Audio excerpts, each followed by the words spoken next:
What if I told you that your entire approach to money has been upside down since the beginning? What if every sleepless night spent worrying about bills, every anxious glance at your balance, every moment of frustration about lack wasn't random, but a reflection of a misunderstood spiritual law? Most people chase money like a frantic hunter chasing shadows in an endless forest. They follow trails that lead nowhere, exhaust their energy trying to trap something that always slips through their grasp. They chase, and chase, never realizing that the more they run, the further wealth runs from them. But over a century ago, a quiet spiritual teacher uncovered a truth so simple and so powerful that it reverses everything we've been taught about success. She realized that true prosperity doesn't come to those who chase it. It comes to those who become irresistible to it. The richest souls on earth are not those running after wealth. They are those who have become what abundance naturally seeks. They carry a vibration that money cannot ignore. They are the magnetic force that riches race toward, like iron filings drawn to a magnet. Think about it, nothing truly valuable in nature chases. The flower does not run after the bee. Its fragrance and color invite the bee to come. Gold does not hunt for miners. Men travel across oceans to find it. The moon doesn't pursue the tide. The tide is drawn to it by an unseen pull. The same law governs prosperity. When your energy matches abundance, money begins to pursue you with the same intensity you once used to pursue it. If you're hearing this message right now, it's not by accident. You were led here because something deep within you is tired of chasing. Something in you is ready to stop being the pursuer and start being the pursued. You are ready to discover why your efforts have felt so heavy and how to turn that weight into effortless flow. Before I reveal how this works, I want you to take one simple step to show the universe you're serious. First, click the like button, because that small act is a signal to both the algorithm and the unseen realm that you are open to receive. Second, comment these 3 words below: as money hunts me. Nothing more, nothing less. Those 3 words are a declaration. They are an energetic contract between you and the field of abundance. And if you feel moved to give in this moment, to plant a seed in the soil of gratitude, you can do so through the Super Thanks button. Don't see it as charity or payment. See it as a symbol of faith, a message that says, I give because I already have. Every gift given in that consciousness returns multiplied in ways you can't predict. You may also choose to join our community of seekers who walk this path together. People discovering that prosperity isn't something you chase, but something that seeks you when you align with its frequency. Now, picture this: tomorrow morning, you open your eyes and instead of feeling dread when you think of money, you feel calm assurance. Not hope, not wish, but know that wealth is on its way to you. You can feel it searching for you, trying to reach you. You're no longer chasing. You're being chased. You're no longer begging. You're being chosen. And the peace that comes with that awareness feels almost unreal at first. That feeling is the turning point. It's the moment you stop running and start allowing. But before you can become what money seeks, you have to understand what's been seeking you all this time. Because right now, whether you realize it or not, something invisible has been tracking you for years. It has followed you into every decision, every transaction, every anxious thought about lack. That force is called scarcity. Scarcity is a hunter that thrives on fear. It waits at the edge of your consciousness, whispering, you'll never have enough. It hides behind the unpaid bills, behind every moment you say, I can't afford it. It's not physical, it's energetic. It feeds on your doubt. Each time you worry, it grows stronger. Each time you act out of fear, it digs in deeper. You wake up in the morning, and before your feet even touch the ground, you feel its presence. The weight in your chest, the dread of checking your account, the guilt of spending even when you've earned it. That's scarcity at work. You run faster, work harder, hustle longer, but somehow the finish line keeps moving. You set goals, build budgets, create side hustles, but still the feeling of lack returns. Every time you say, I need more, you send the signal that you don't have enough. and scarcity answers that call instantly. It's the cruel trick of the chase. The harder you hunt, the further abundance runs. Every anxious thought is a noise in the forest that scares prosperity away. The ancient teacher I mentioned earlier discovered the way out. She found that the universe doesn't respond to pursuit. It responds to resonance. Wealth is not mechanical, it's magnetic. What you embody on the inside determines what you attract on the outside. When you stop running and shift your energy, the chase ends. You become the treasure. Scarcity loses your scent, and abundance starts to follow your trail instead. Let me show you what that looks like through a real story. A few months ago, I received an email from a woman named Deborah. Her message changed my entire understanding of this law. She wrote, "I spent 37 years chasing money, and it took me just 2 days to make it chase me." She had worked in sales for decades, closing deals, pursuing clients, hunting opportunities. But lately, nothing worked. The harder she pushed, the more clients disappeared. One Tuesday, after losing a major account she had been chasing for months, she sat in her office and asked the question we all ask at some point, "What am I doing wrong?" That evening, feeling defeated, she stumbled across one of my teachings about reversing the hunt, about becoming what abundance looks for. Something clicked. She realized she'd been acting like a predator when she was meant to be the prize. That night she tried something new. She sat quietly and imagined not chasing success, but success searching for her. She saw opportunities lining up to find her, clients calling her first, money flowing toward her naturally. Most importantly, she felt what it would be like to be the person wealth can't ignore. Confident, valuable, and at ease.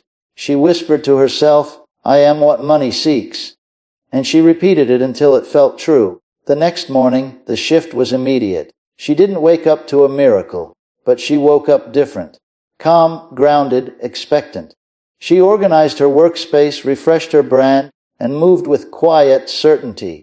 That very morning, a potential client she'd reached out to months before called her out of the blue, apologizing for the delay and offering her the biggest contract of her career. One even better than the deal she'd lost. Within the next 2 weeks, 3 more opportunities appeared, seemingly out of nowhere. She wrote to me saying, "Once I stopped chasing, everything started chasing me." The difference wasn't in her actions. It was in her identity. She finally believed she was the treasure. And when you see yourself that way, the world reflects it back. People sense your worth, even before you speak. Deborah's story isn't rare. It's just rare that people allow it to happen. The principle she used isn't about techniques or manipulation. It's about alignment. It's the understanding that what you radiate, you magnetize. When you know that you are already valuable, reality organizes itself around that knowing. You were never meant to beg for prosperity. You were meant to embody it. The moment you stop chasing is the moment money starts finding its way to your door. It's not luck. It's law. The law of resonance, the law of attraction, the law of being the prize instead of the pursuer.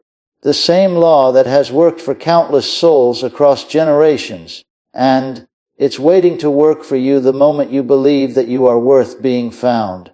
There was one visionary who saw what others of her time could not, a truth that science is only beginning to echo today. That creation itself responds not to struggle, but to harmony. The universe is built on vibration and correspondence, not on force or pursuit.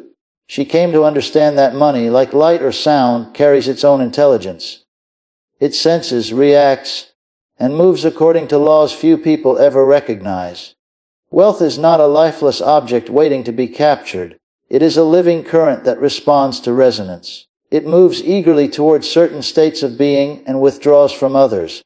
And like any conscious force, it detects unease from afar.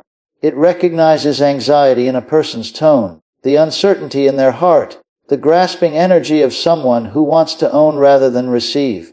This is why she taught that everything draws its own likeness.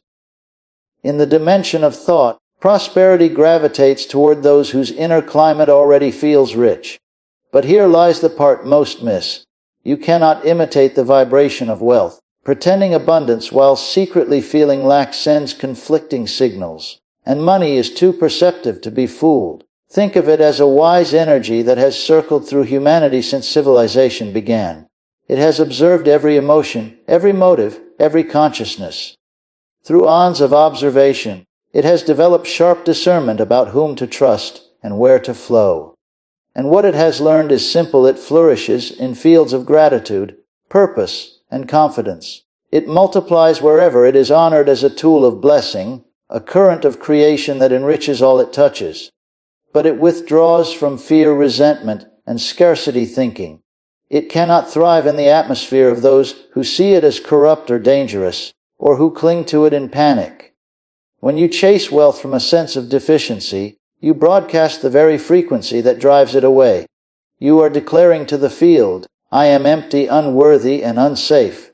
And wealth, being intelligent, moves toward calmer waters. The deeper truth she revealed is this: money does not flow toward those who plead the hardest. It moves toward those prepared to hold it.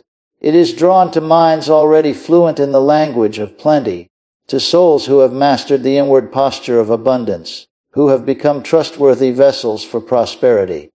And when you fully embody this awareness, something astonishing happens. You stop seeking money, and money begins to seek you.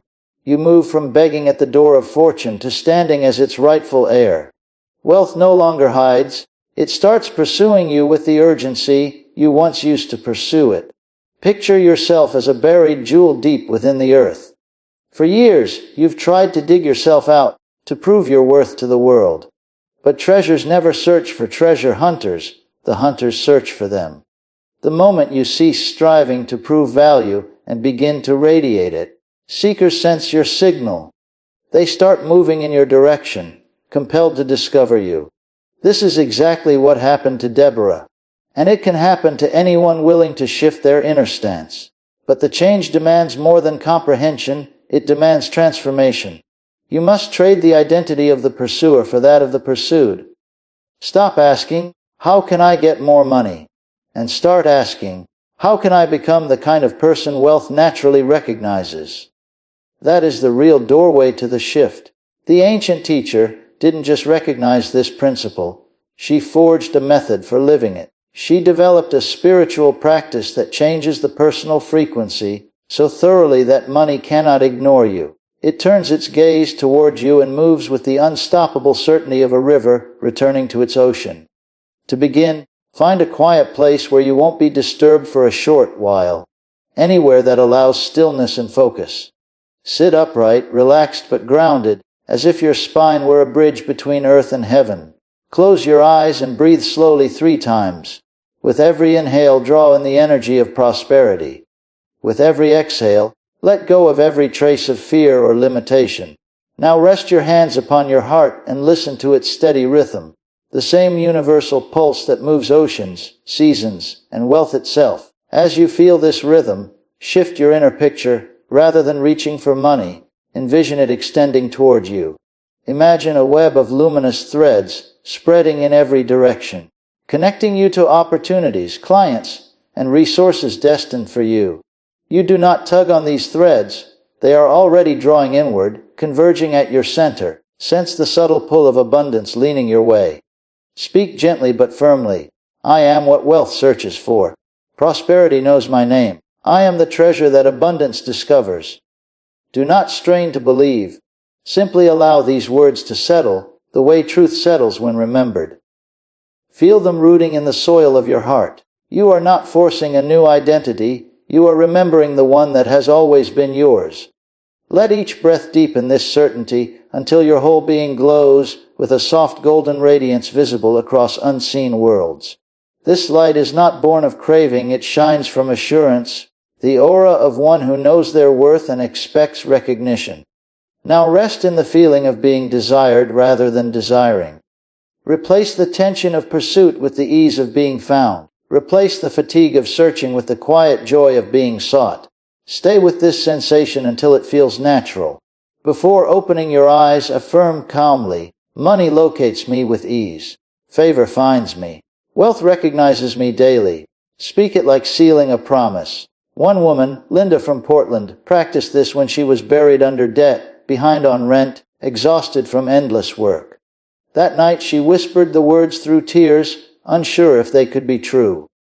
The next morning she woke not hopeful but certain, as though a tide had shifted. Hours later she received an email from a company she'd applied to months earlier, inviting her to re-interview for a position she'd long forgotten.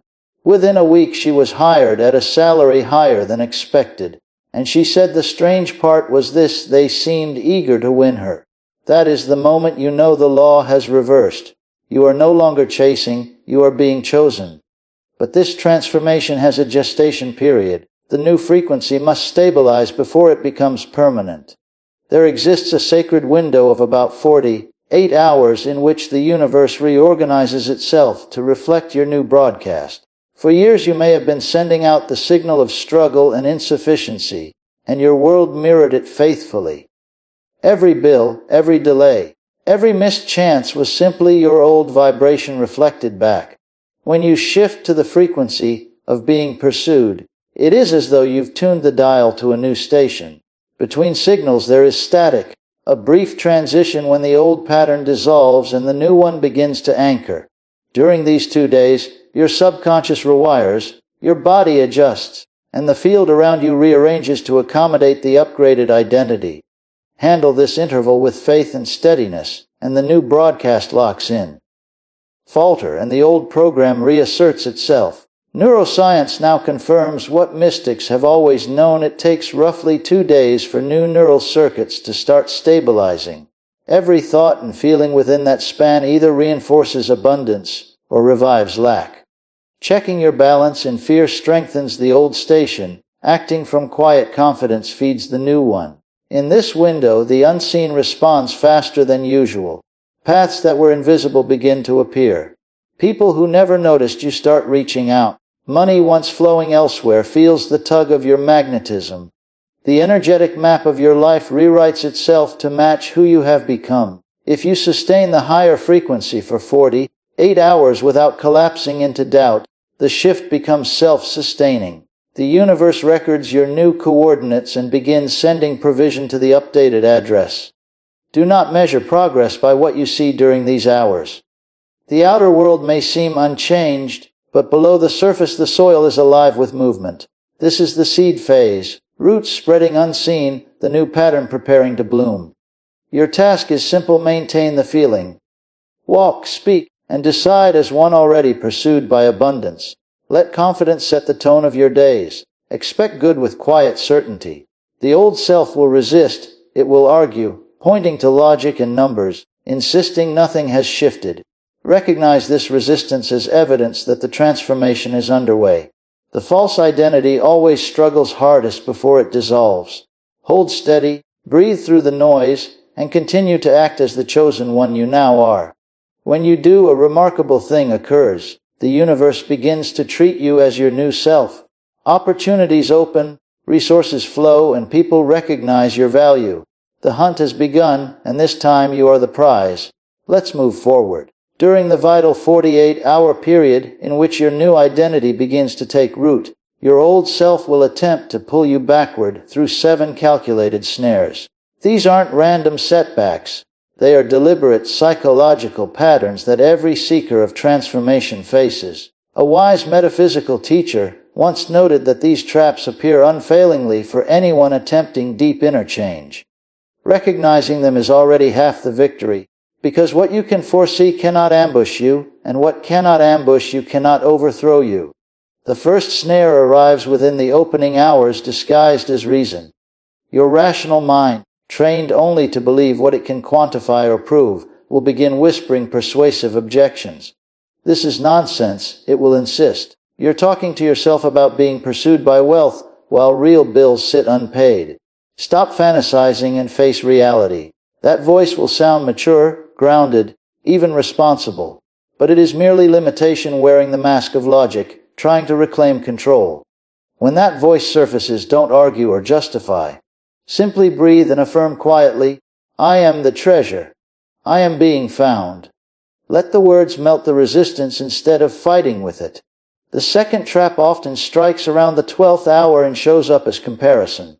Suddenly you'll notice others who appear richer, luckier, or more successful. Your neighbor's shiny new car will gleam a little brighter. Your friend's holiday photos will flood your screen. Your colleague might mention a bonus, and the inner whisper begins, "Look at them, look at you. You're falling behind. You're not the kind of person money pursues." That's scarcity disguised as envy. When you feel that sting, immediately turn it around. See their abundance as evidence that prosperity exists and is active. Tell yourself, their gain proves that wealth is plentiful. I celebrate their success as a preview of my own. The third trap unfolds near the 18th hour as impatience. You've kept your new vibration alive for nearly a day, and a part of you expects instant miracles. When your account balance remains still, when no opportunity seems to appear, the impatient voice grows loud. Nothing's changing. You're wasting your time. That voice sounds logical, but it's the most dangerous snare of all. Transformation begins invisibly before it appears outwardly, and impatience can cancel the harvest moments before it sprouts.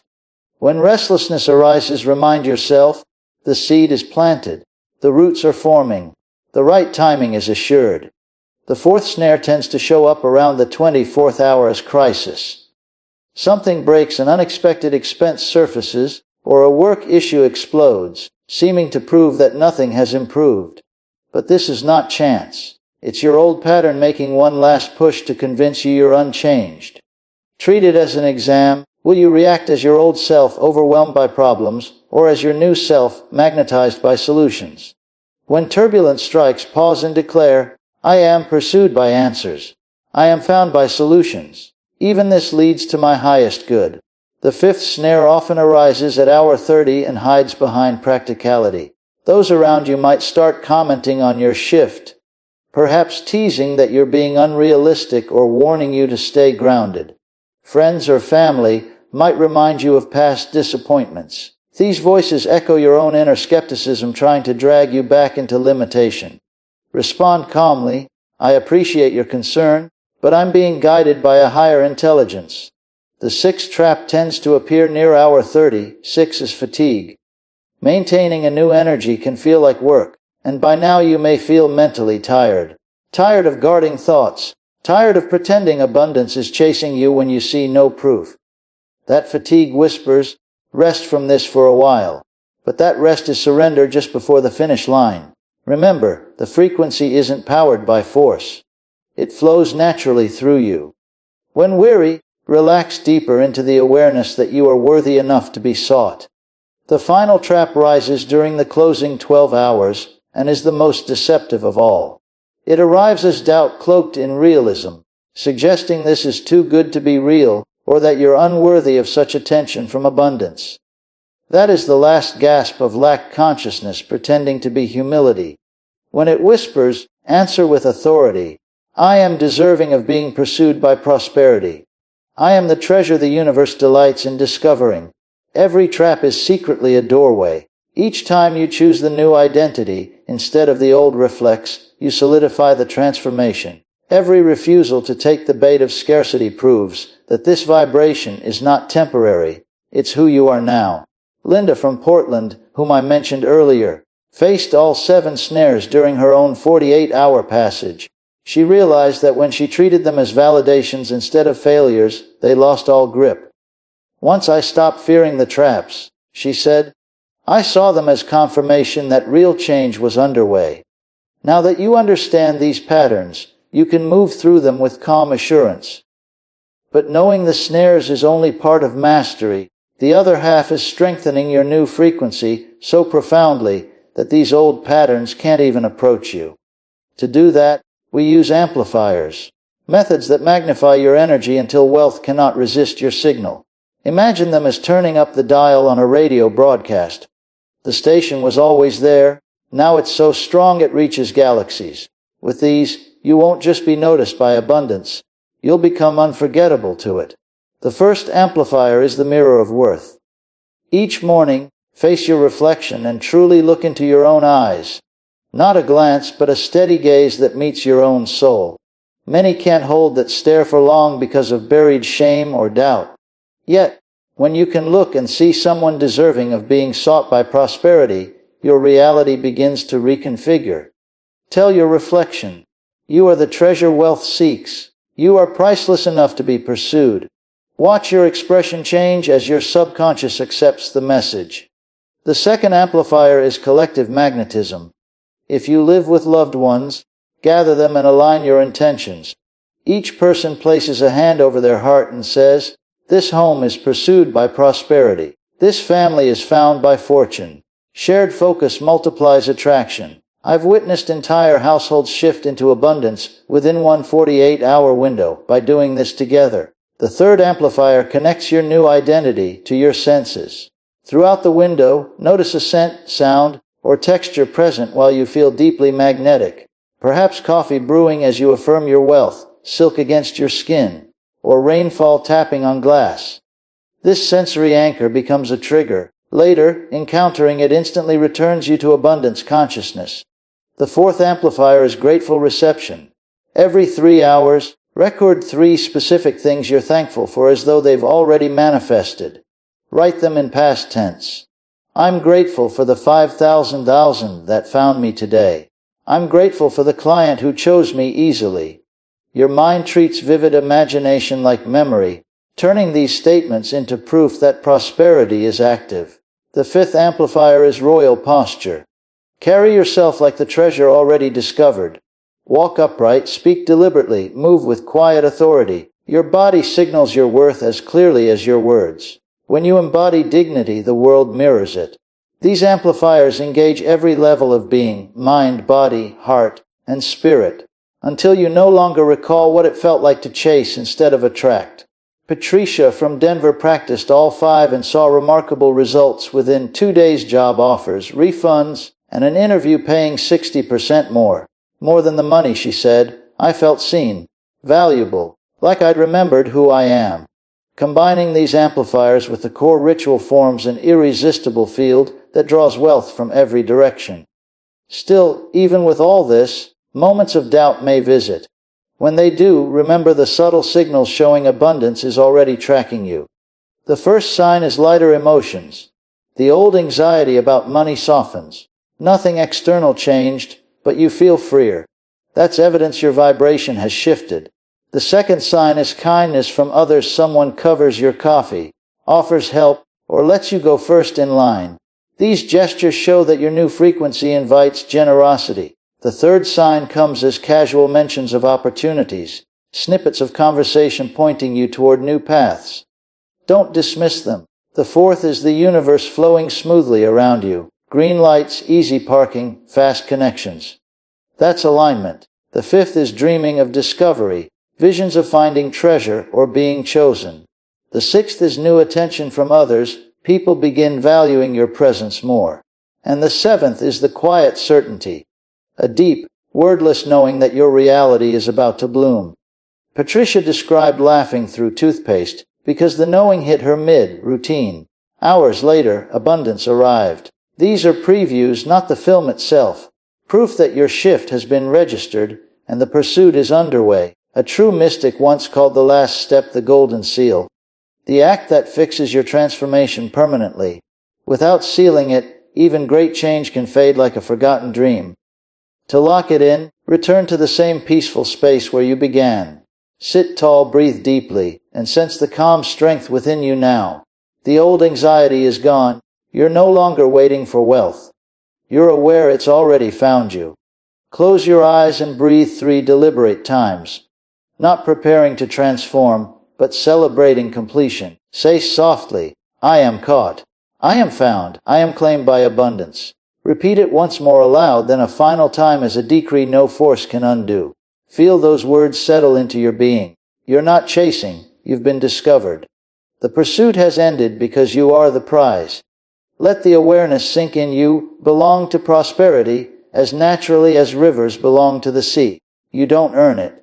You resonate with it. This is your new truth. I receive effortlessly. Wealth seeks me as surely as light follows dawn. The greatest teachers always said, real declarations describe the eternal now, not the future. You're not saying you will be rich. You're realizing you are wealth-informed. Take one final breath and let this identity imprint into every cell.